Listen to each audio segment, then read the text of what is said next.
Opening number.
Good morning to everyone. Let's all stand for the reading of the scripture. Let us open our Bible in the book of John, chapter 15, verses 1 to 7.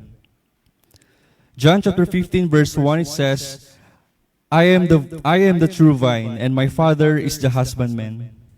Every branch in me that beareth not fruit, he taketh away.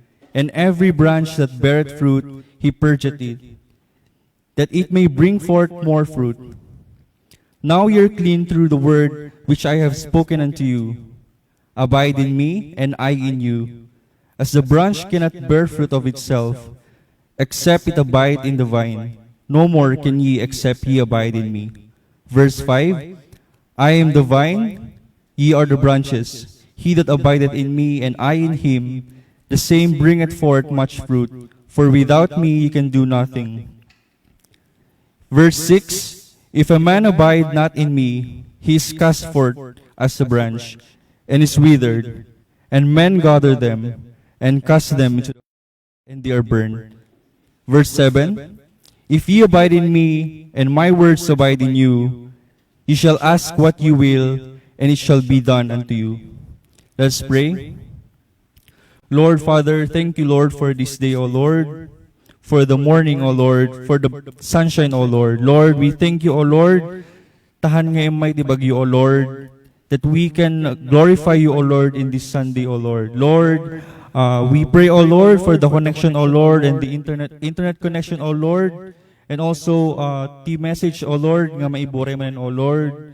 As we continue this service, O Lord, please give our pastor, O Lord, the heavenly wisdom, O Lord, nga mangi-share man, O Lord, the message. And also, O Lord, we pray, O Lord, the every family, O Lord, for the wisdom also, O Lord, and understanding, nga may-apply mi kuma, O Lord, di kiti mensahe, O Lord, nga maiburay kabayatan, O Lord, iti pandemic.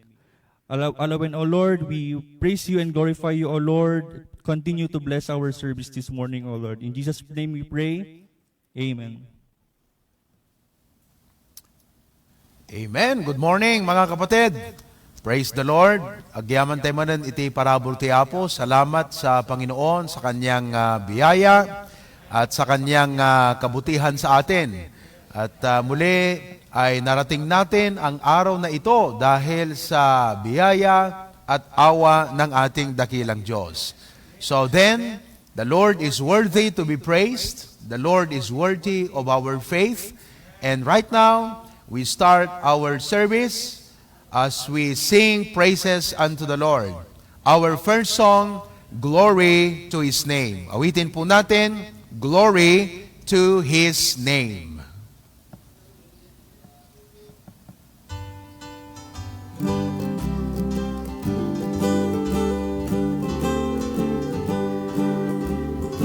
While at the cross where my Savior died, down where for cleansing from sin I died, there to my heart was the blood applied. Glory to His name, glory to His name, glory to His name. There to my heart was the blood applied. Glory to His name. Second.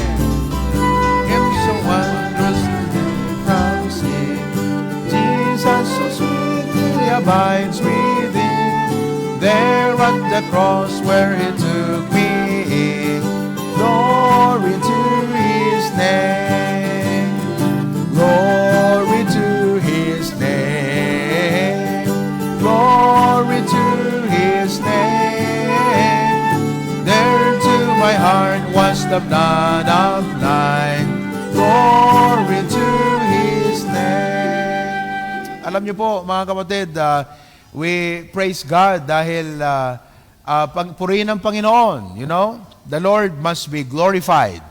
And salamat sa Panginoon at kahit papaano, by the grace of God, ay nakaalis na rin po yung storm. And so, I hope na maayos po yung ating mga signal, yung ating mga internet.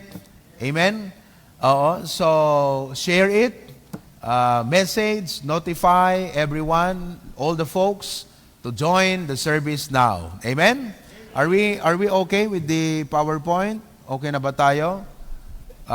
Yung music, hindi ko marinig yung piano. Okay? So, yeah, may konting technical errors dito. Alright? Okay, so we'll sing one song. Itong awit na ito, mga kapatid, I first heard this song when I was young. Okay? So, we'll sing that song, Everybody Ought to Know. Ayan. Bata pa ako, naririnig ko na yung kantang ito. Okay? Sabi nung kanta, everybody ought to know who Jesus is. The second verse says, everybody ought to tell who Jesus is. Okay? Ayan. So, let's learn the song. Everybody ought to know. Everybody ought to know. Everybody ought to know who Jesus is. Everybody ought to know. Everybody ought to know. Everybody ought to know Jesus is. Chorus. He lily of the valley. He's the bright and morning star. He's the fairest of 10,000.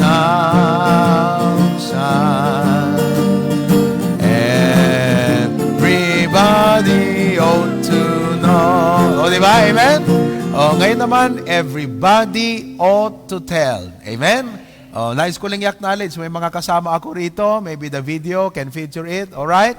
On the second verse. Everybody ought to tell. Everybody ought to tell. Everybody ought to tell who Jesus is. One more time. Everybody ought to tell. Everybody ought to tell. Everybody ought to tell who Jesus is.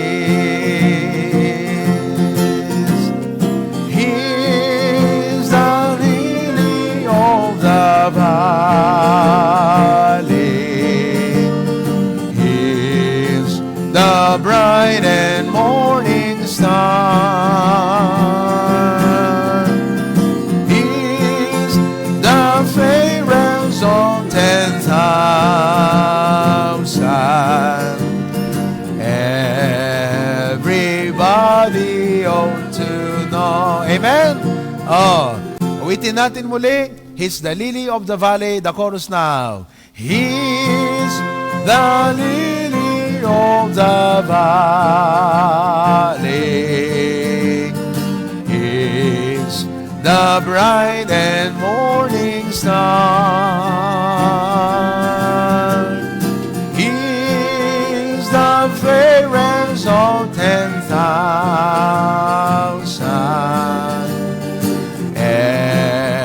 Everybody ought to know.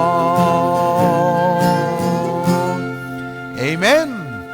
Everybody ought to know, everybody ought to tell who Jesus is. Amen.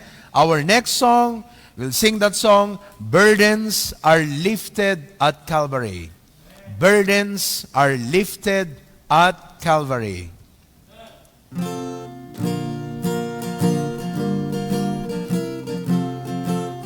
First verse. Days are filled with sorrow and care. Hearts are lonely and grief.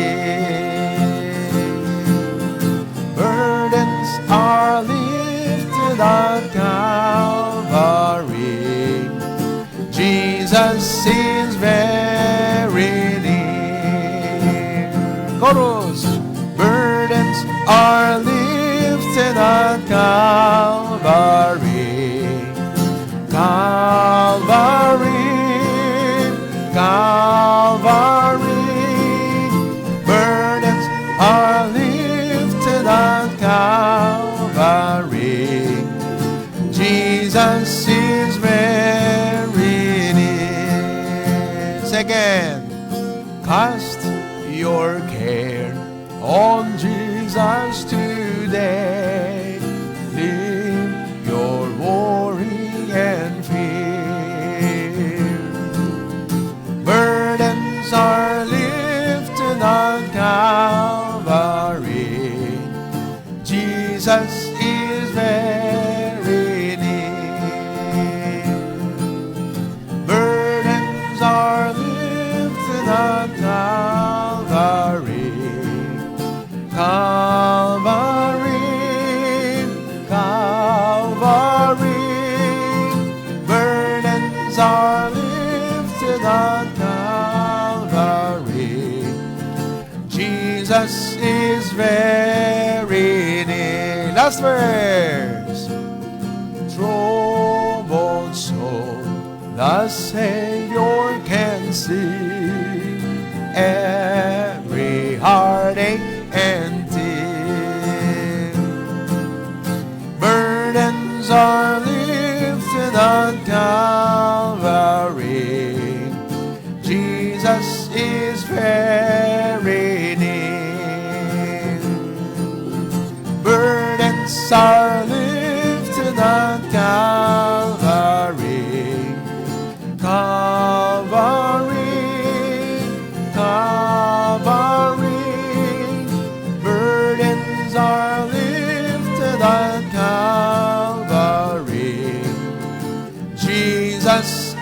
is very near.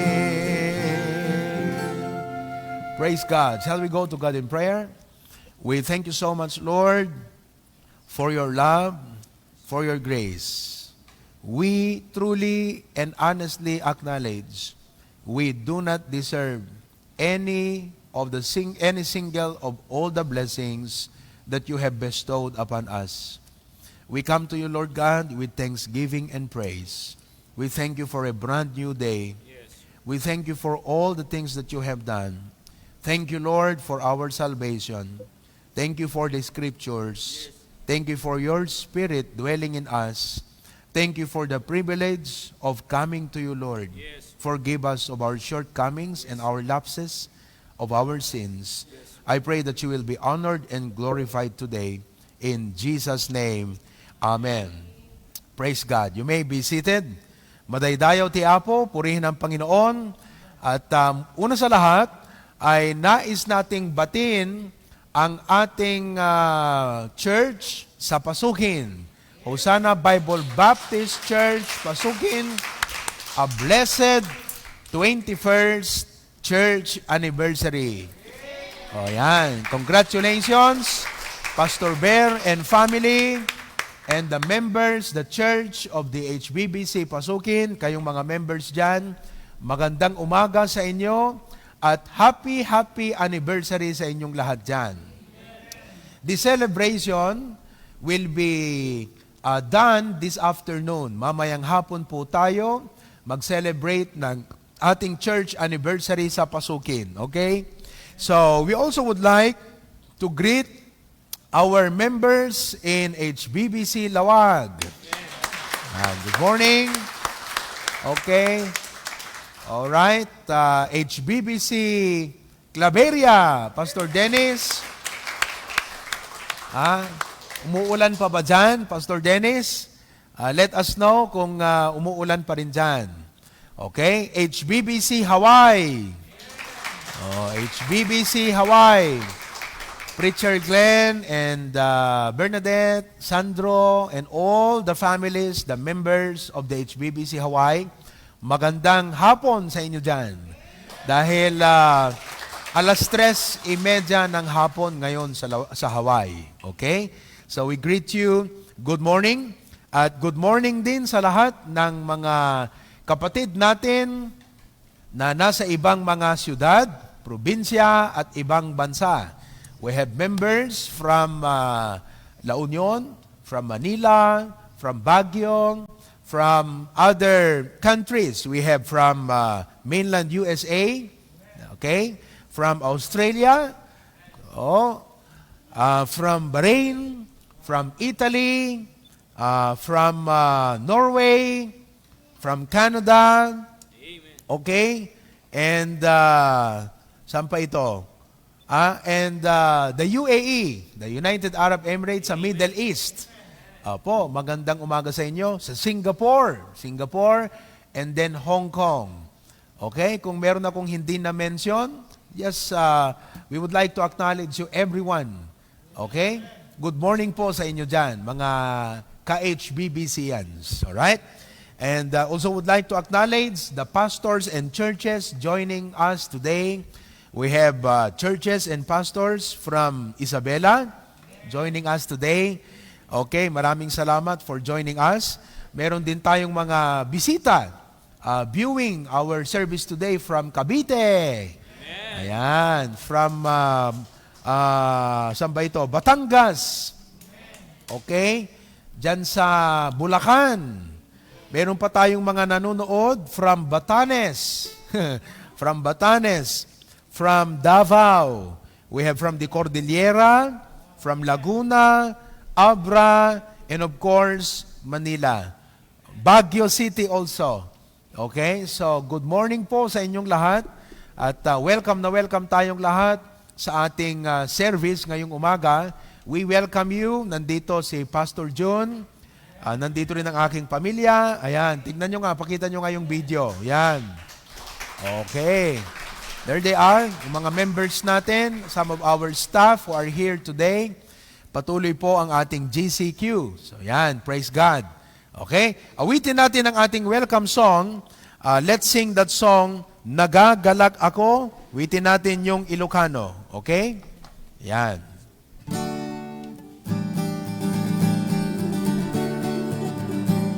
Naragsaka kita, nga di maray ka, hintay panagdayaw, ken ni Jesu Kristo, di dawat ko na po, para burnaken ka, ken marik ng kumati ayat ti yaman, hanka at pangadwa, inka kumablaan, ipugkaw mo't amen, makipagkararan, di sagot ti yapo, ketal nan karanwan, ipek santay karud, agyaman ka. One more time.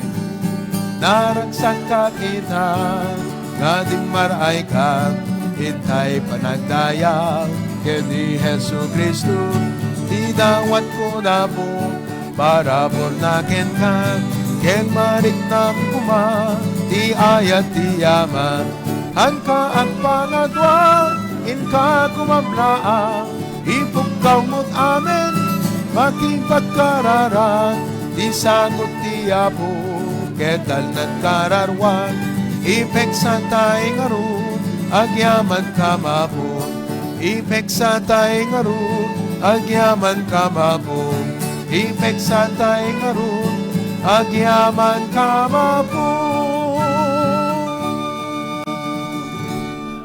Praise the Lord. To God be the glory. You may be seated. You may be seated. Okay? So, I have several announcements. Una po, please, sa ating mga members, even kahit hindi po kayo member, but you are viewing and you're a part of the live stream today, please take picture after the service.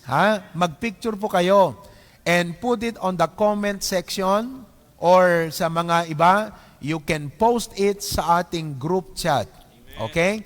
Because we will be very glad personally, buyae kakabsat, Pastor John as well, we are reviewing all the pictures because we would like to enjoy, mga kapatid, na makita kayong lahat ng ating mga pamilya na nakatune in sa ating pong worship service through live stream. So please, take picture with your family or kung sino po ang mga kasama nyo dyan and put it on the comment section. Okay? Number 2, meron po tayong online attendance form. Okay? So, this online attendance form, please, meron po yung link in the comment section. Kung hindi nyo po makita, just send a personal message dito po sa Hosanna Bible Baptist Church. And we will be glad and happy to assist you so that you can find the link for the online attendance form. Okay? So we encourage everyone, members, non-members, guests, and visitors, please fill up the online attendance form. Okay? So we also take a look at that every after service. Tinitignan din po namin doon sa inyong mga tahanan, ilan ang mga bisita dyan, ilan ang nanood dyan, ilan ang ating professions of faith po dyan. Amen? Speaking of professions of faith, sa mga tumanggap sa Panginoon na nakarinig ng Ebanghelyo, I am happy to share with everyone that within about 2 months of lockdown, na nagpatuloy ang ating gawain, mga kapatid, to God be the glory, the Lord gave us a total of 56 professions of faith. Ayan. 56 professions of faith. Yan po ay mga nag-fill up ng ating online attendance form. Nilagay po nila na sila po ay tumanggap sa Panginoon. 56 professions of faith. To God be the glory. Can we all say amen together? Amen. Amen. Okay, so ishare nyo lang po sa mga kaibigan. Pangatlong announcement, every Sunday morning, ang aking pong preaching would be more on Tagalog and English. Ayan.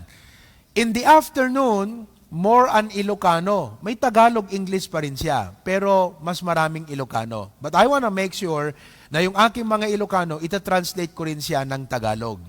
Ganon din po ang Wednesday night. Okay? So that Sunday morning would be most likely the most number of people viewing. More visitors, more of our relatives will be watching our services. Okay? So yan po ang ating mga announcement. This afternoon, wag niyong kakalimutan, 5 p.m. Yan po ang ating anniversary celebration of the Hosanna Bible Baptist Church, Pasukin. All our pastors and preachers gave their message. Meron po silang mensahe, will be giving their message, and I will be delivering my challenge and exhortation this afternoon. Amen? Okay, so to God be the glory. Before we hear the special number, we will sing one song. Awitin po natin, Precious Lord. Okay? Precious Lord. Ayan.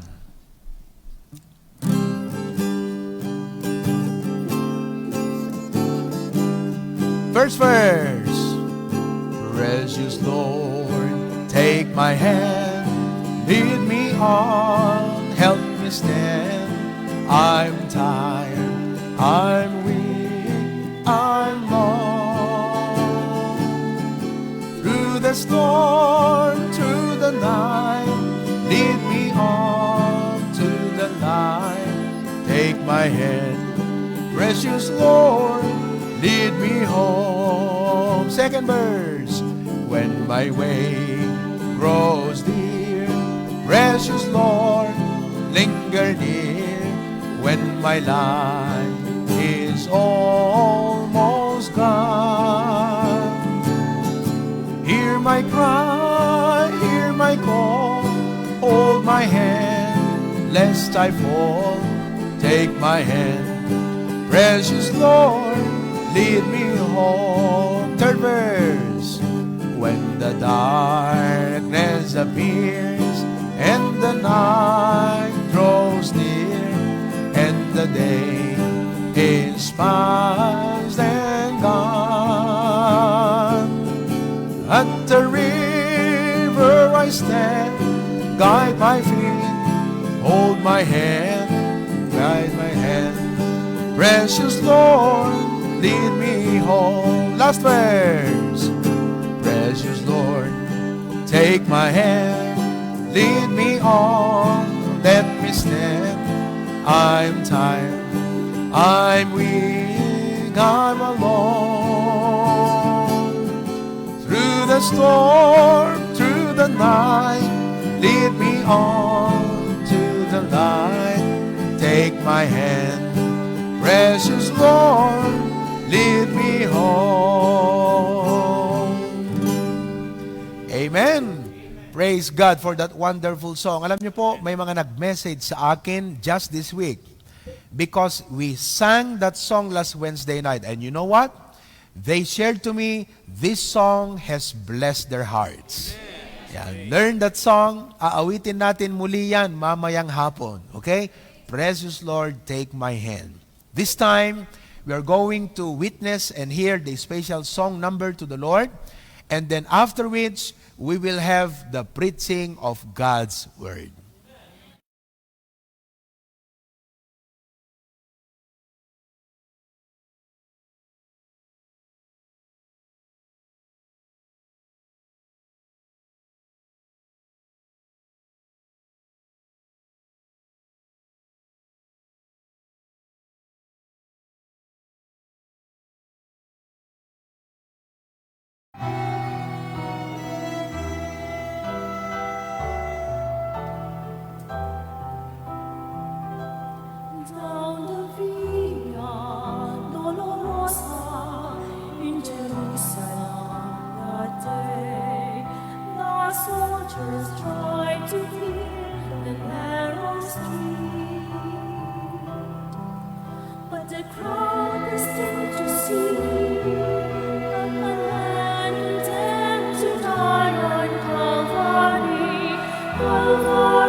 Hi! Grace and mercy from God our Father be upon you. I am Pruvi Cadelinia, the Senior Pastor of the Hosanna Bible Baptist Church and Ministries. Thank you for tuning in. I pray that today you will know Jesus as He has revealed Himself in His Word. To my beloved brethren of the Hosanna Bible Baptist Church, we are facing a future full of uncertainties. But let us continue to trust and follow God. This is not a time to fear and faint, but to be firm, to be faithful, and to still be fruitful by the grace of God. Pray as you listen. Have your Bible, notebook, pen ready as we learn together the Word of God. Let me turn you now over to the pulpit and main sanctuary of the Hosanna Bible Baptist Church. Today, I'm going to start a series of lessons entitled Continue. That's the title of our series. Continue. Magpatuloy. Continue means to never stop, never giving up, persevering, persisting, to be steadfast. So ngayon pong panahong ito po ang nais ng Panginoon na ibahagi sa atin. Continue. Marami ang mga pwedeng makapigil sa atin, pero ang hamon ng Diyos, magpatuloy. Let's continue. Today, as this is the first Sunday morning na pag-aaralan po natin ang ating series, Continue, I'm going to share with you the first topic, the first lesson on our series, Continue. And the title is, Continue in the Grace of God. Napakayaman po ito na topic. Continue in the grace of God. I read to you Acts chapter 13, verse number 43. Pakinggan niyo po, basahin natin ang ating mga Biblia. Listen as I read to you the Word of God. The Bible says, Now, when the congregation was broken up, many of the Jews and religious proselytes followed Paul and Barnabas, who is speaking to them. Now watch this one. Persuaded them to continue in the grace of God. Saan daw po sila dapat magpatuloy? Sa biyaya ng Diyos. In the grace of God. Let's bow our heads in prayer. Panginoon, salamat po na bagamat mahirap, pero hindi po imposibleng magpatuloy sa aming paglilingkod, sa aming buhay, dahil po sa inyong dakilang biyaya. Sapat na biyaya. Panginoon, anuman ang kalagayan o kalalagyan ng inyong mga anak na aabutin ng mensaheng ito, I pray na inyong ipaunawa, ipakita ang yaman ng biyaya na inyong inihanda para sa aming mga anak. Tulungan po niyo ang inyong lingkod. And I pray that you would bless from the youngest to the eldest. In Jesus' name we pray. Amen. Not all people understand the grace of God in salvation. Hindi po lahat ng tao ay lubos nakakaunawa yung ibig sabihin na ang kaligtasan ay biyaya ng Diyos. Well, I praise God that earlier in my life ay naunawaan ko po ang ibig sabihin ng kaligtasan ay biyaya ng Diyos. And so that I can say today, with all of my heart, without any shadow of doubt, that 100% I am sure that I am saved. Because salvation is the grace of God. Ano nga bang ibig sabihin nito? Ibig sabihin, mga kapatid, na ang kaligtasan, buhay na walang hanggan, cannot be obtained or attained by our own works. Kundi ang kaligtasan ay ipagkakaloob ng Diyos na ito ay biyaya. Regalo.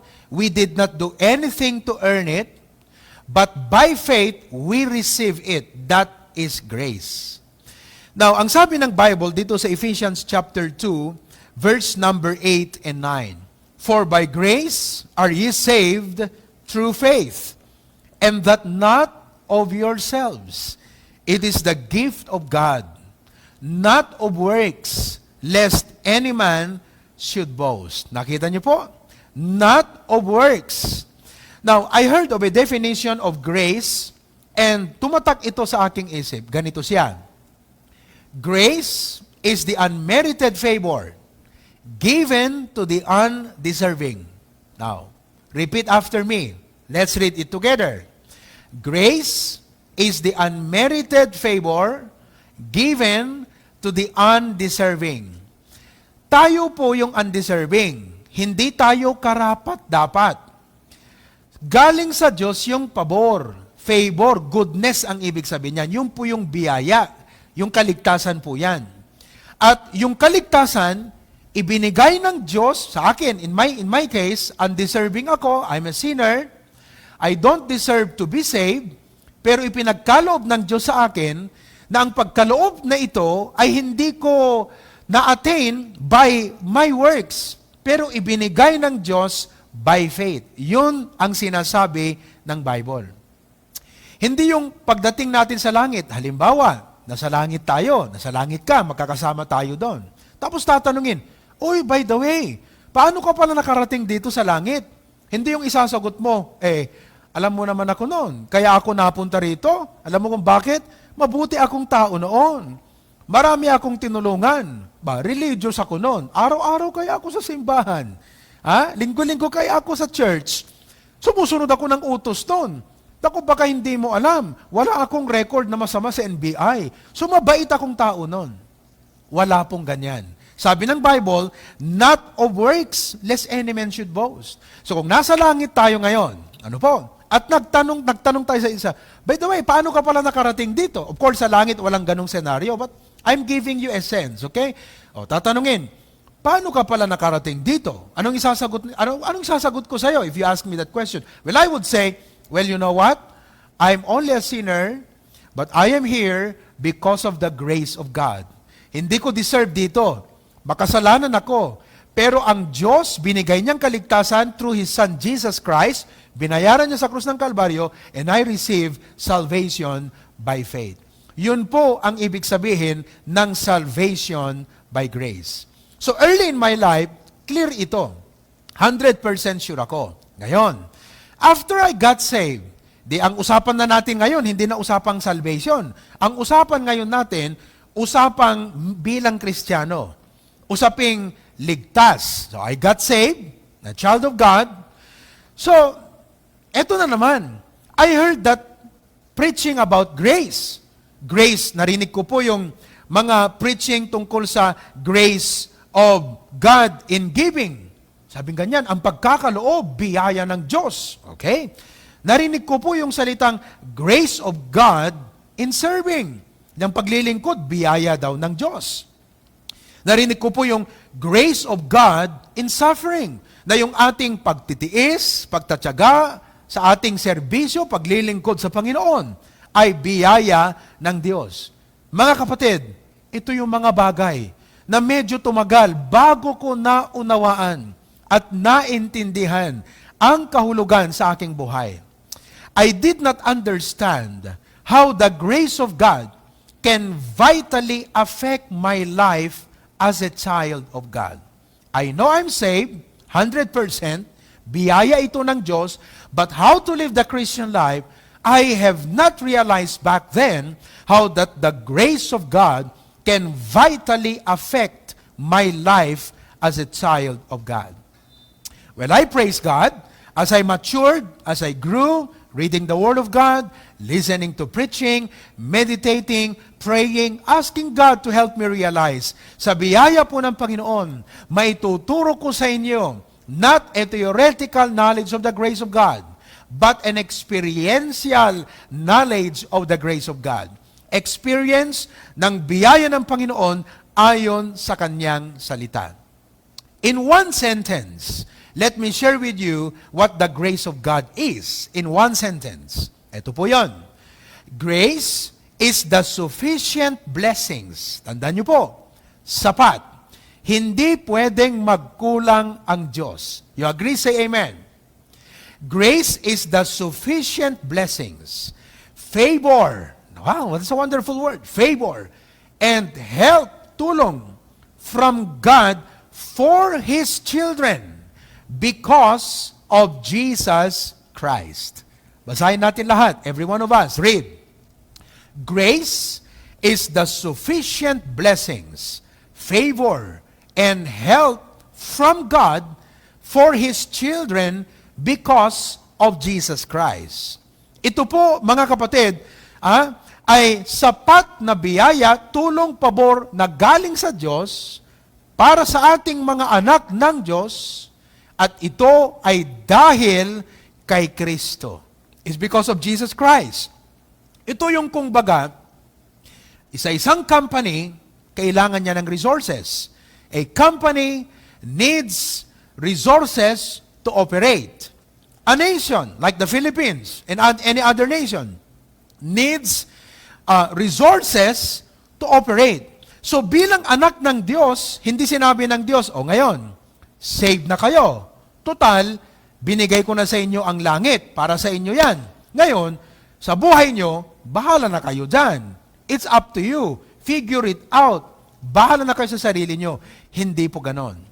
God gave us the grace of salvation, but to live as His children, to live as believers, the Lord has prepared sufficient blessings, favor, and help na ito po ay sa atin, para sa atin, because of Jesus Christ. Purihin ang Panginoong Jesus. It's all because of Him. Ngayon, dito tayo nais ng Diyos magpatuloy. Ito po yung binasa ko na verse na sinabing ganyan, that He persuaded them, hinikayat niya sila, to continue in the grace of God. So bilang anak ng Diyos, kung ikaw ay saved na, tumanggap na kay Kristo, ito ay message para sa iyo. Continue in the grace of God. Now, let me share with you 4 things about the grace of God.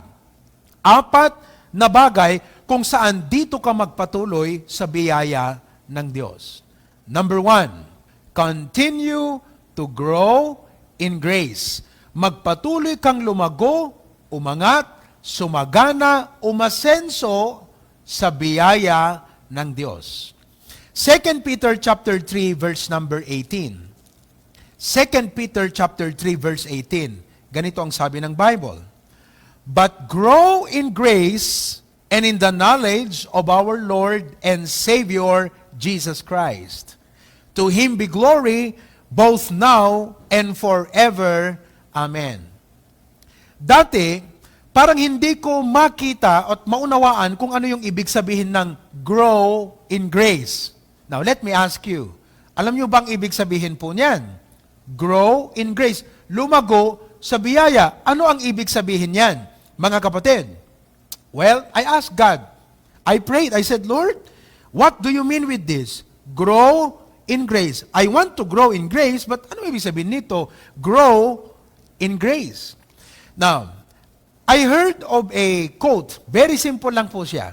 Ganito siya. Growth is change. Sabihin nga natin lahat. Growth is change. In other words, pag lumalago, may pagbabago. When there is growth, there is change. So when we grow in grace, it means the grace of God is changing us. May mga significant, positive, God-glorifying, Christ-exalting na mga pagbabago na nangyayari sa buhay natin, na ito ay dahil sa biyaya ng Diyos. Growth brings change from the inside out. Ito pong ibig sabihin yan. Ang manifestation ng paglago natin sa biyaya ng Diyos ay tunay na pagbabago. You know, as a child of God, maging ikaw o ako man, we have a story to tell. Right? As a child of God. Well, students have a story to tell as a student. Professionals have a story to tell as professionals. Correct? Yung mga from poor to rich, they have a story to tell. Pero sa usapin bilang anak ng Diyos, and I'm talking to you as a child of God today, we have a story to tell.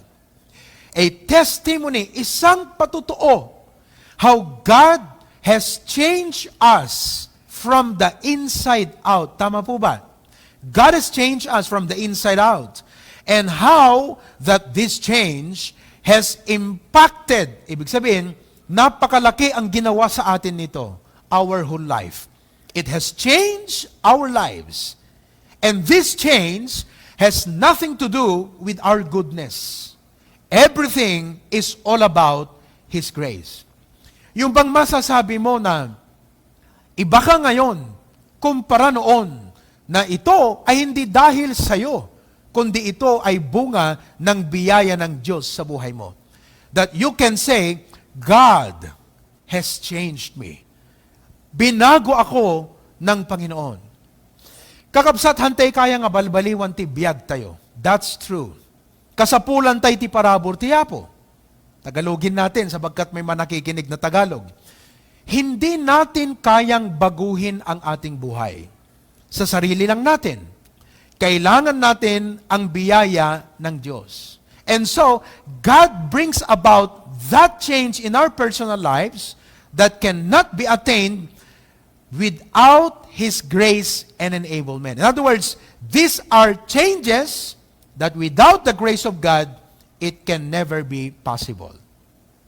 Take for example the life of the Apostle Paul sa Bible, sa New Testament. Biyaya po ng Diyos kung papaano na bago at na-transform ang buhay ni Pablo, yung kanyang destiny, yung kanyang character, everything about his life, totally, listen, totally changed because of the grace of God. From a murderer, mamamatay tao, to a minister, naglilingkod sa Panginoon. From a persecutor, umuusig, to a preacher, isang mangangaral. He was persecuting the people of God. But, you know, the Lord changed him, at yung mga pinapersecute niya, naging ganun na rin siya. He became a preacher. From an adversary of Christ, to an apostle of Jesus. Dati kalaban ng Panginoon. Ngayon nasa panig ng Diyos. Mangangaral pa. Apostol. He was changed by the grace of God. Nabanggit niya nga po sa 1 Corinthians 15:10. Kumbaga, sama rin ang buhay niya to. Sabi niyang ganyan, but by the grace of God, I am what I am. As God's people, we have a story to tell, and this story is not about us, but His grace that changed our lives. Titus chapter 2 verses 11 and 12. Basahin ko po sa Tagalog. Sapagkat napakita ang biyaya ng Diyos na may dalang kaligtasan sa lahat ng mga tao. Ano daw ang dala ng biyaya? Kaligtasan. Na nagtuturo sa atin. Tignan niyo po hindi natapos ang biyaya sa kaligtasan. Meron pang gagawin sa atin. Na nagtuturo sa atin upang pagtanggi natin sa kalikuan at sa mga kahalayan ng sanglibutan ay marapat mabuhay tayong may pagpigil at matuwid at banal sa panahong kasalukuyan ng sanlibutang ito. Kita niyo po? The grace of God saved us. And after that, the grace of God will change our lives. Naalala ko nga, nung isang gabi, kausap ko yung isang worker natin dito, si Nico. At ini-encourage ko siya dahil Bible student. At sabi ko sa kanya, Nico, sana wag kang magbabackslide. Wag kang tatalikod sa Panginoon. Ano man ang darating na problema, suliranin at hamon sa buhay mo, wag kang tatalikod sa Panginoon. Patuloy ka lang sa kanyang gawain. Ang sagot po niya sa akin ay napakaganda. Kunana ti Ilocano, Pastor, kunana, kayaten nga sublian di dati nga bisyo, ayoko nang balikan yung dati kong buhay. Aanin mo ba naman yon, di po ba? Nga pagsisinoblatan ti baso kada tinidor. Nagiinuman, di ba? O tagay-tagay, palit-palit. Ibig sabihin, pasa-pasa lang yung baso. At kunana, kayat ko ti agbyag iti pagayatan iti apom. Well, I know he's still young. But I know that by the grace of God, Mga kapatid, hindi po imposible na magpatuloy po siyang lumago sa biyaya ng Diyos. Na patuloy siyang babaguhin at babaguhin pa siya ng Panginoon. Grow in grace. Well, personally, I'm still growing in grace. Marami pa ang mga binabago ng Panginoon sa buhay ko. I am thankful dahil lagi niya akong kinakausap by His Holy Spirit. Ramdam ko po ang mga rebukes, koreksyon ng Panginoon sa akin. Nagpapasalamat ako sa understanding, pangunawa na binibigay niya. Salamat sa Diyos sa kanya mga comfort. All of these things is the work of God in my life. Biyaya po niya ito. Nagpapalakas, nagpapatibay sa akin. And I can say with all of my heart that I am a sinner saved by grace, transformed and being changed by the grace of God and for His glory. Mga kapatid, mga kapwa mananampalataya, brethren in the Lord, God is not yet finished with you. Yes, God saved you, pero hindi doon nagtapos. In fact, doon pa lang nagsimula ang biyaya ng Diyos. God is not yet finished with you. Marami pang magagandang bagay ang nais gawin ng Diyos sa buhay mo. Abangan mo yan. At sana, patuloy kang lumago sa kanyang biyaya at sa Panginoon. Continue to grow in the grace of God. Secondly, pangalawa po, continue to be strong in the grace of God. Magpatuloy kang malakas at matibay sa biyaya ng Diyos. Let me read to you 2 Timothy chapter 2 verse 1. The Bible says, "Thou therefore, my son, be strong in the grace that is in Christ Jesus." Magpakatibay ka, magpalakas ka sa biyaya na kay Kristo Jesus. Mula nung tayo ay naligtas at naging anak ng Diyos, hindi po nawala ang mga problema at hamon ng buhay. Actually, the more na lumalalim ang relasyon mo sa Diyos, the more na nakakaranas ka ng hamon at ito ay dahil hinahadlangan ka ng dyablo. But you know, here is the point. Anumang hamon yan, anumang hirap yan, anumang yan na pumipigil sa'yo, listen to this. God gives grace greater than our hardships.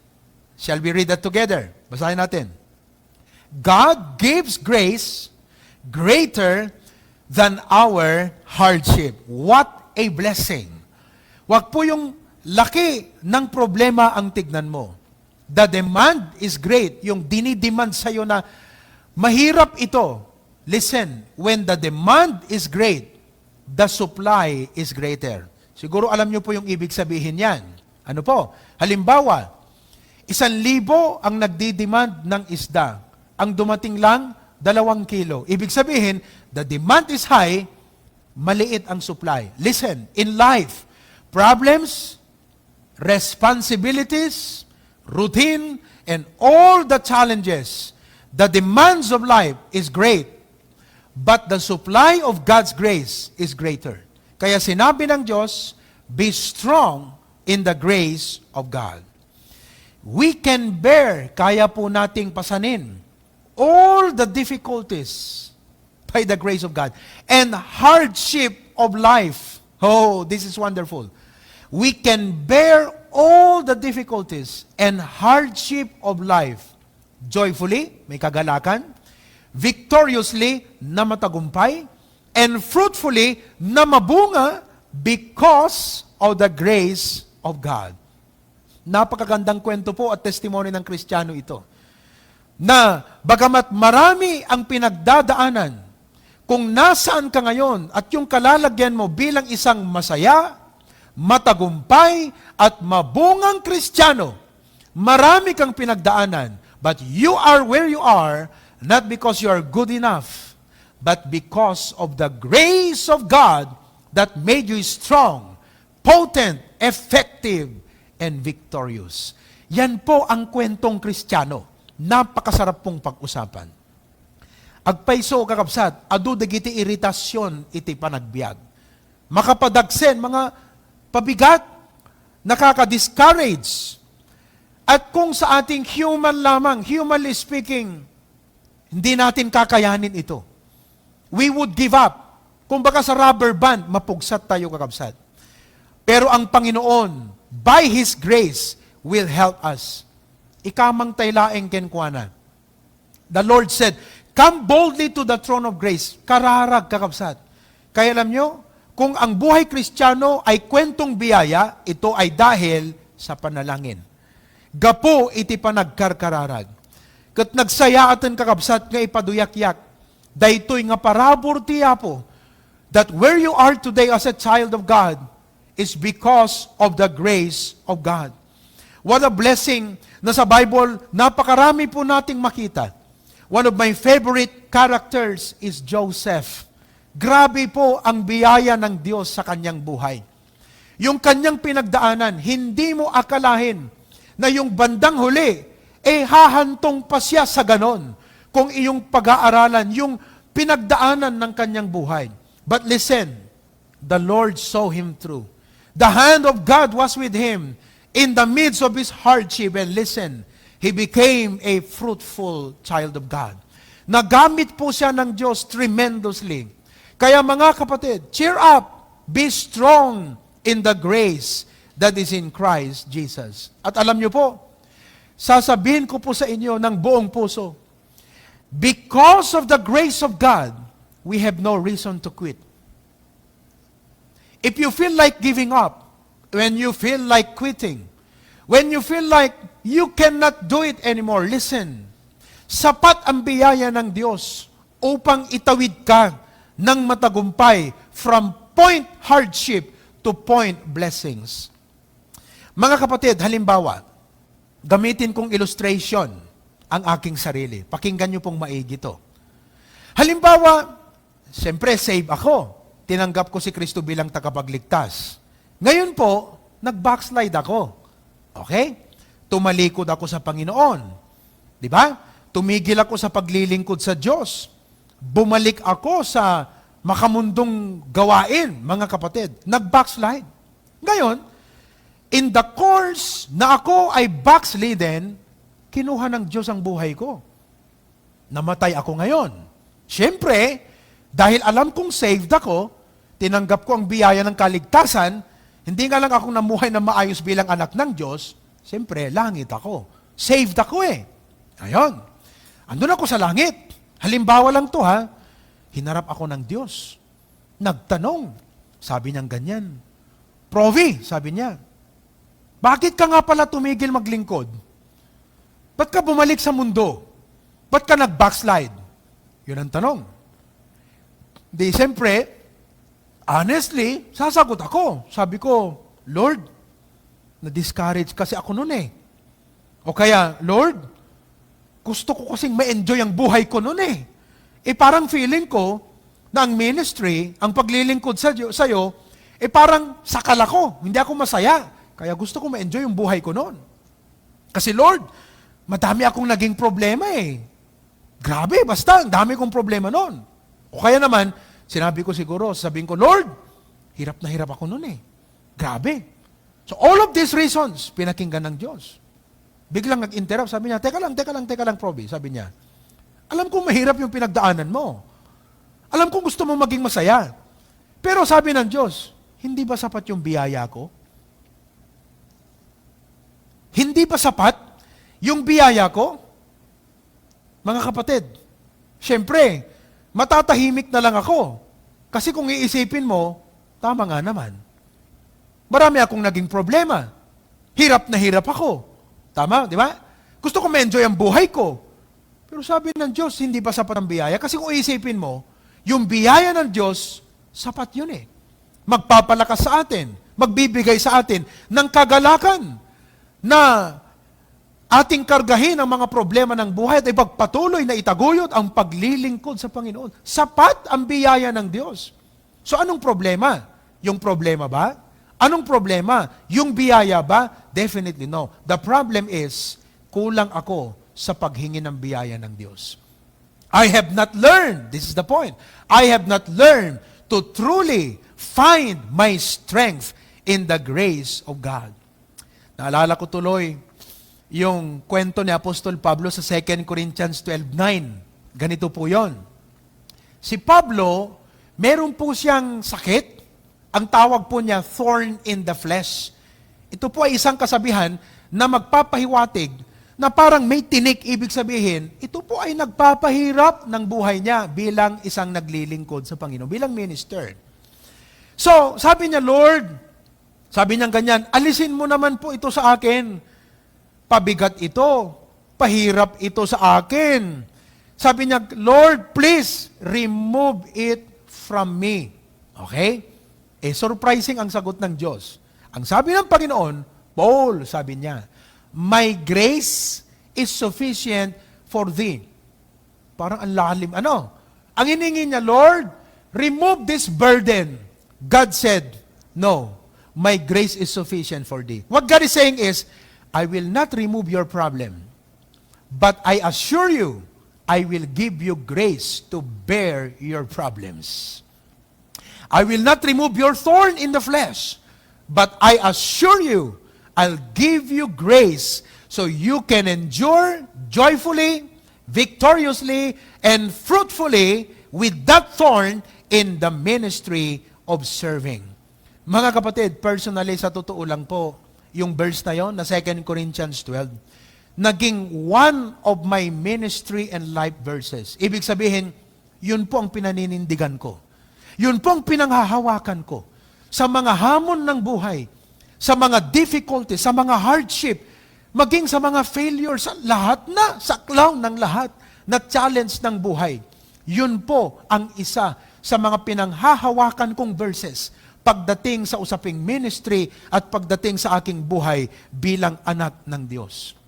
Brethren, malamang may thorn in the flesh ka ngayon. Malamang mabigat ang krus na kinakarga mo ngayon. Malamang may mga hamon ka na pag-iisipin mo, naku, bibitaw ako dito, hindi ko na kaya, susuko ang isip ko, susuko ang loob ko, panghihinaan ako ng loob. Listen to this. God is greater than your thorn in the flesh. The grace of God is greater than your cross. Kayong mga estudyante na hirap ngayon, malamang may mga exams kayo. Hirap na hirap kayo. Listen, God is greater than your challenges, than your responsibilities. Kaya mo yan by the grace of God. Continue to be strong in the grace of God. Number 3, pangatlo po. Continue to abound in the grace of God. Continue to abound in the grace of God. Magpatuloy tayong sumagana, yumaman sa biyaya ng Diyos. When you talk about sumagana, yumaman, all that comes into mind yung yumaman tayo materially. But you know what? The grace of God is much richer, broader than just the idea of material wealth. Isa lang po yon sa lahat ng sumasaganang biyaya ng Diyos sa ating buhay. Kumbaga, sa halaman, sari-sari po yan. Kung eggplant, napakarami. Kung ito po'y okra, napakarami. Ang okra, isa lang, pero ang dami po niyan. Ganun po ka-broad ang biyaya ng Diyos. And God wants you and me to experience the abounding grace of God. Basahin ko po sa inyo ang 2 Corinthians chapter 9, verse number 8. 2 Corinthians chapter 9, verse number 8. Ang sabi ng Bible, and God is able, kaya ng Diyos, to make all grace, tandaan niyo po kumbaga, sa halaman, hindi lang po eggplant, lahat, okra, name it all, okay? All grace, abound toward you, that ye always having all sufficiency in all things, may abound to every good work. Kung ano daw yung nais ng Diyos na gawin mong mabuti, gagawin kanyang masagana at sapat sa kapasidad upang magawa mo ang ipinagagawa niyang mabuti. What a blessing! Continue to abound in the grace of God. Sa totoo lang po, ito po ay isa rin sa mga naging life verses ko personally. Pagdating sa paglilingkod sa kanyang gawain, sa pagbibigay, sa paggawa ng mga responsibilidad na kanyang ibinigay sa aking balikat, I took this verse, not only 2 Corinthians 12 na strength, but I took this verse na the needed resources, anuman ang resources na kailangan ko para gawin ang mabuti para sa kanyang luwalhati, ay ibibigay ho ito ng Diyos. The grace of God. Kung sa biyaya ng Diyos ang pinag-uusapan, hindi natin kayang matarok, malalim pong Tagalog yon. We cannot fathom. Hantay matukod, hantay maragpat nga madanon, di uneg, di kasano ti kadakkel ti parabor ti Apo. It is abounding. Meaning, limitless. Usong-uso po ngayon yung mga unlicol. Naka-unlicol ba kayo? Unli data? Ibig sabihin yan, mga kapatid, na kumbaga sa video, yan ba yung cellphone mo? Itong cellphone mo, may unli memory. Kung may ganon, magbibideo ka, hindi ka nangangamba na, nako, baka maubos na, ma-full memory na to. Tama na. Hindi po ganon.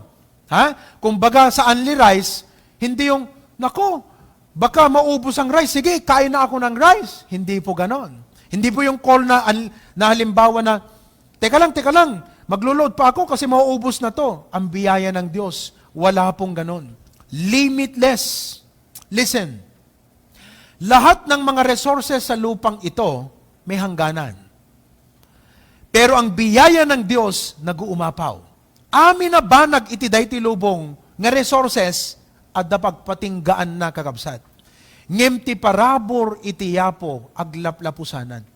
Kaya po kahit may resources tayo, nakatingin pa rin tayo sa biyaya ng Diyos. Sapagkat itong meron tayo, may hangganan to. Ang galing natin, may limitasyon.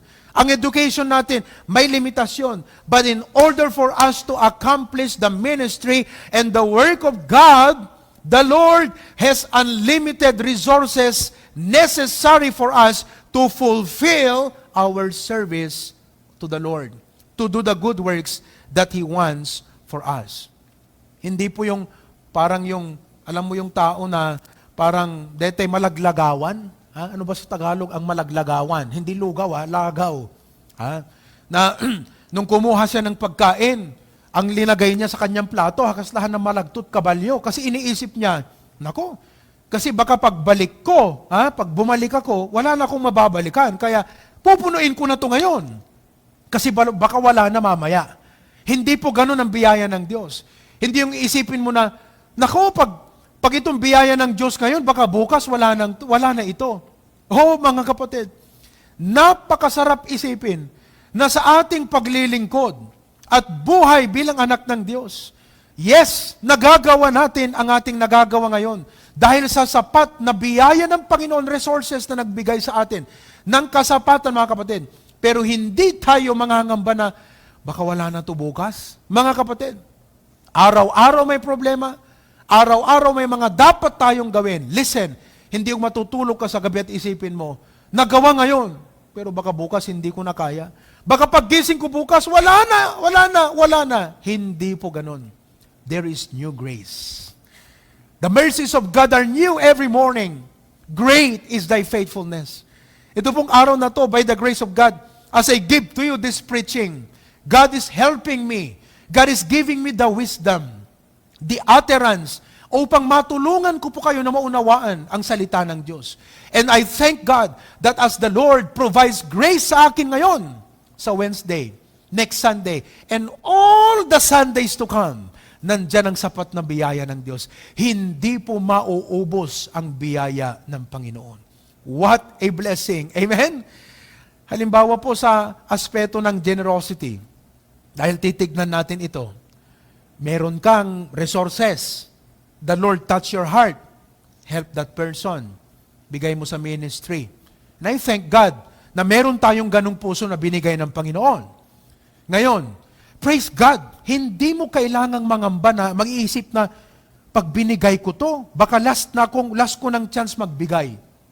That if I give this sa ministry ng Panginoon, this could be my last chance to give because I don't know the next. Wala pong ganun. Hindi mo kailangang isipin yun, kapatid. Dahil ang sabi ng 2 Corinthians 9:8, God is able to make all grace abound toward you. After na binigay mo to, after na ginawa mo yung mabuting yan, hindi mo isipin, baka wala na, baka last na to na makakapagbigay ako. You cannot say that. The grace of God, sabi ng Bible, God is able to make all grace abound toward you, that ye, always having all sufficiency in all things, may abound to every good work. Kaya nga personally, nung maunawaan ko po ang verse na ito, na biyaya ng Diyos, abounding grace of God, ginawa kong life verse to. That when I give, when I share, when I serve, hindi ko isipin na, naku, baka hindi ko na magagawa ulit to. Sapagkat ang biyaya ng Diyos ay sapat. I claim that verse, the abounding grace of God. Continue to abound in the grace of God. Last, panghuli po, number 4, definitely not the least. Continue to serve according to the grace of God. Continue to serve according to the grace of God. Babasahin ko po sa inyo another verse that has become my personal life verse or life verses. 1 Peter chapter 4, verses 10 and 11. The Bible says, as every man hath received the gift, iba po yung talent sa gift. Talent is natural. Gift comes the moment you got saved. Ibibigay ito ng Diyos na kakayanan sa'yo upang ikaw ay makapaglingkod sa kanyang gawain. Even so, minister the same one to another as good stewards of the manifold grace of God. Tayo pala ay ginawang stewards, taga-ingat, yaman. Ano po ito? Yung biyaya ipinagkatiwala sa atin. If any man speak, I'm speaking now, let him speak as the oracles of God. If any man minister, that's what I'm doing now, I'm ministering. Let him do it as of the ability which God giveth. Hindi ko talaga pwedeng ipagyabang na itong aking kakayanang magsalita at magminister sa inyo, hindi po akin to. I am not the creator of my own life. But this ability is from God.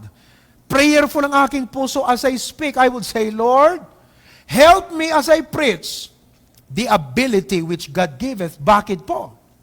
That God in all things may be glorified through Jesus Christ. To Him be glory, to whom be praise and dominion forever and ever. Amen. Purihin ang Panginoon. Ano man ang maging resulta, bunga ng aking pangangaral sa inyo ngayong umaga.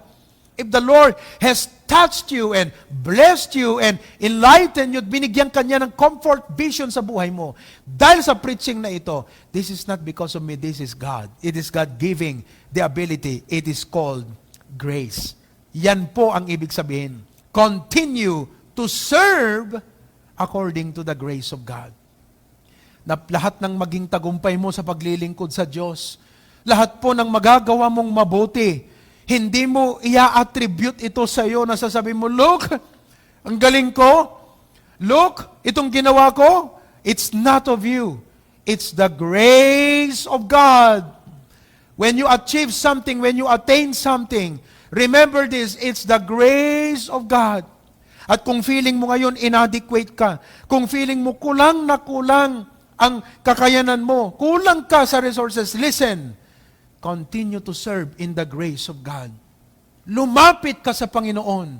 Walang mahirap sa Diyos. Hindi mo nakikita ang Diyos, pero hindi ibig sabihin na tumigil ka ng mag-pray. Parang ganito yan. Hindi mo nakikita yung hangin. Dahil ba hindi mo nakikita yung hangin, hindi ka nahihinga? Think about it. It does not mean that because you don't see the wind, you stop breathing. It does not mean that because you don't see God and you don't see grace, that you stop praying. Listen, Wind cannot be seen, but it does something. The grace of God, hindi mo nakikita siya, pero gagawa siya. Why don't you pray? And say, Lord, help me! Bigyan niyo po ako ng sapat na biyaya. At alam niyo po, ang lahat ng ito, nakakayanan, biyaya, resources, na ipinagkaloob ng Diyos sa iyo, nais kong malaman mo, kapatid. Isang araw sa langit, pananagutan natin yan sa Diyos. Haharap tayo sa Panginoon. At sasabihin ng Diyos, anong ginawa mo sa mga binigay kong resources sa iyo? Binigyan kita ng trabaho. Binigyan kita ng influence. Binigyan kita ng technology. Nagawa mong mag-Facebook account. Lumawag ang dami mong friends. Ang daming nakatingala sa iyo. Anong ginawa mo sa binigay ko sa iyo? Listen, etong grace ng Panginoon is so rich. Pero sa ating pong parte, may we become dependable, responsible, and faithful to God for all the blessings that He entrusted to us. I close with this illustration. Halimbawa po, may company of factory, pagawaan ng sapatos, malaking pagawaan ng sapatos. Ang boss ang may-ari sa factory na ito. Mayaman siya. Malaki ang resources, capital. So, sabihin na natin 100 ang empleyado. Talagang sobrang laki. Napakalaking factory ito. Ngayon, isang buwan, mawawala siya. May pupuntahan, mag-a-attend siguro ng meeting, aalis.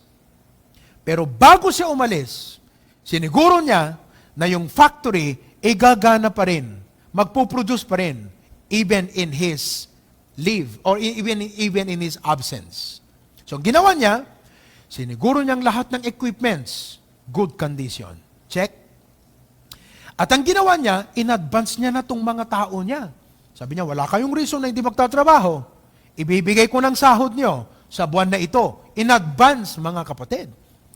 Tapos, lahat ng kailangan, talagang iniwan niya. Lahat ng kailangan ng options, plan B, lahat. Kung may pumalpak, may gagawin kayo na dapat. He made sure that the company or factory should operate even in his absence. Umalis ngayon siya. Isang buwan. Ngayon, etong mga empleyado, hindi ginawa ang trabaho.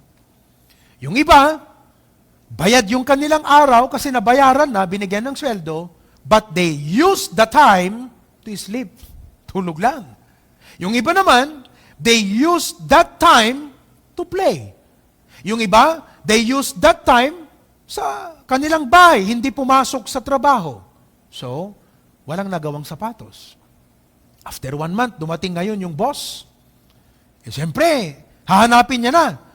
Nasaan ang na-produce niyong sapatos? Ano ang nangyari? Di wala silang maisagot ngayon. Magagalit ang boss.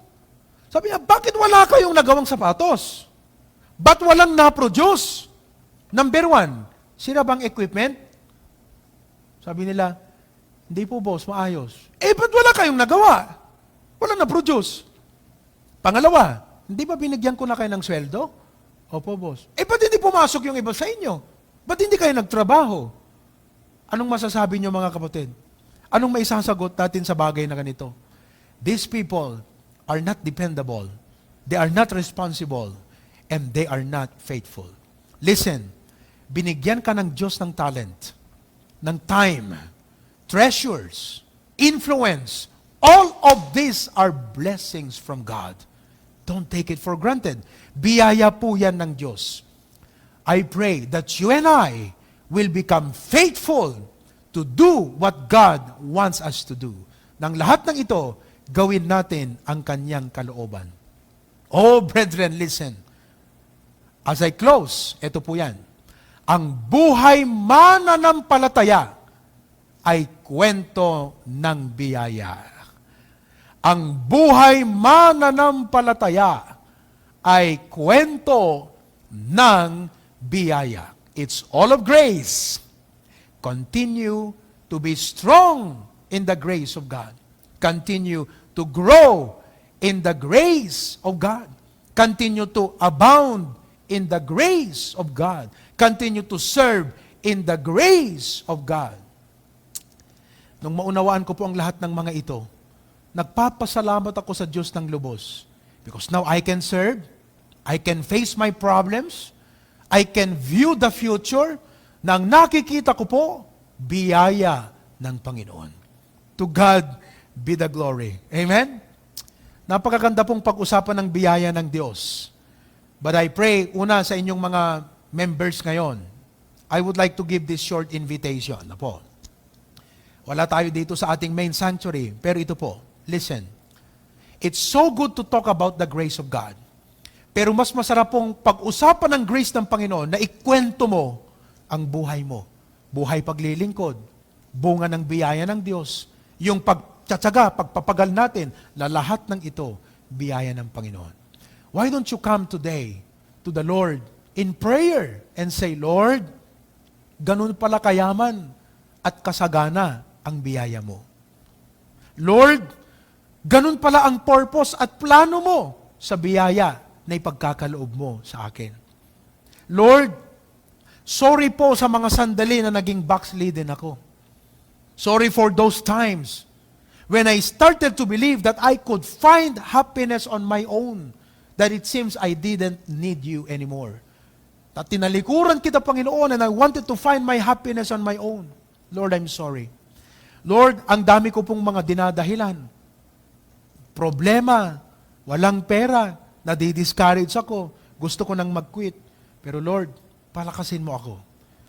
Give me fresh strength today. Enable me, Lord, that I can accomplish your work. Amen? Sa inyo rin po namang mga bagong viewers, sa aming mga bisita, ayoko pong matapos ito na hindi nyo po matanggap yung pinaka-biyaya ng Diyos sa lahat. I spoke about the grace of God tungkol sa buhay sa mundong ito. I would like for you to know the grace of God in salvation. Kanina ay pinaliwanag ko sa iyo ng biyaya na ang kaligtasan, biyaya ng Diyos. Not many people can understand this. All people know, Jesus saves. Maraming tao alam nila, si Kristong tagapagligtas. Pero hindi nila alam na yung kaligtasan na ibibigay ni Kristo, biyaya yon. Bakit? Because what people are doing today, they're trying to work. They're trying to be religious. They're trying to obey the commandments because they think na pag ginawa mo ang lahat ng mga ito, matatamo mo ang kaligtasang ipagkakaloob ni Kristo. Hindi po ganon ang kaligtasan. Ang kaligtasan ay biyaya. Not of works. None of those works can ever credit or merit you to have that salvation in Christ. That salvation is purely grace. It is the gift of God. Biyaya po ng Diyos. Kung ngayon, bibigyan kita ng regalo. Para mapasayo ang regalo na to, anong gagawin mo? Anong gagawin mo? Para mapasayo ang regalong to, simple lang, tanggapin mo. Ganon din ang kaloob ng kaligtasan. Biyaya. In Christ Jesus, tanggapin mo si Kristo. Trust in Him. Believe on Him. He died on the cross to pay for your sins, buried and rose again, that you can be saved. Why don't you come to Jesus today, once and for all, settle your salvation before God and say, Lord, I know I'm a sinner. I know I cannot save my soul, and I accept Jesus Christ as my personal Savior. If that is the desire of your heart, I would like to lead you in a simple prayer. Hindi ko panalangin ito, kundi panalangin ng puso mo. Right there, right where you are, right now, come to Jesus. Bow your head and close your eyes, at malamang maaring sumunod ka sa panalangin ito na may pananampalataya sa puso mo. Let's pray. Panginoong Yesus, salamat po sa biyaya na kaligtasan. Inaamin ko, Panginoon, na ako ay makasalanan, karapat dapat parusahan. Tinatanggap ko, Panginoon, na hindi ko kayang iligtas ang aking sarili at maliwanag na si Kristo lamang ang makakapagligtas. Namatay siya sa krus upang bayaran ang lahat ng aking kasalanan. sa oras na ito, Panginoong Yesus, ay tinatanggap kita bilang aking sariling tagapagligtas. Salamat, Panginoon, sa biyaya ng kaligtasan, buhay na walang hanggan. Amen. Praise the Lord. Praise God. Kung sa umagang ito, naunawaan mo ang biyaya ng Diyos, and you have put your faith on the Lord Jesus Christ, ang sabi ng Biblia, whosoever believeth in Him should not perish, but have everlasting life. I believe that you can say with all of your heart today that when you die, you will go to heaven. Sa atin namang mga kapatid, inuulit ko po, ang buhay mananampalataya ay kwento ng biyaya. Continue to be strong in the grace of God. Continue to grow in the grace of God. Continue to abound in the grace of God.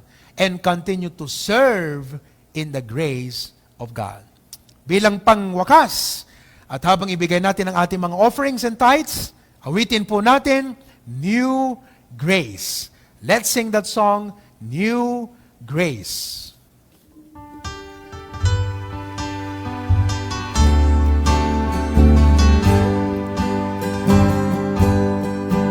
All of grace is my story, all the way from birth to glory. Since by grace He lifted me from sin and woe.